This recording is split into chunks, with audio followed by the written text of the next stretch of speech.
আসসালামু আলাইকুম সম্মানিত প্রিয় দর্শক শ্রোতাবৃন্দ, এই যে ট্রেনটি দেখছেন এটি হচ্ছে ঢাকাগামী আন্তনগর কুড়িগ্রাম এক্সপ্রেস ট্রেন। কুড়িগ্রাম এক্সপ্রেস ট্রেনটি রংপুর রেলওয়ে স্টেশন প্ল্যাটফর্ম ছেড়ে যাচ্ছে। আর রংপুর স্টেশন ছাড়ার যে দৃশ্যটি আপনাদেরকে দেখাচ্ছি প্রিয় দর্শক শ্রোতাবৃন্দ, এটি অনেকটা ভয়াবহ এবং ঝুঁকিপূর্ণ অবস্থা।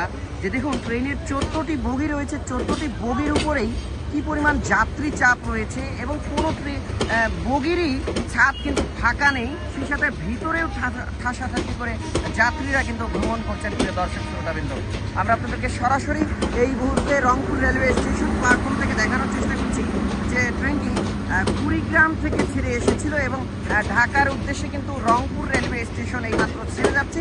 আর ট্রেনের ছাদে যাত্রী চাপ কিন্তু আপনাদেরকে দেখালাম প্রিয় দর্শক শ্রোতাবৃন্দ। সেই সাথে নারী পুরুষ শিশুরাও রয়েছেন এই ভ্রমণে এবং অনিরাপদ এই ভ্রমণে কিন্তু প্রিয় দর্শক শ্রোতাবৃন্দ প্রতিনিয়তই কিন্তু দুর্ঘটনা ঘটছে।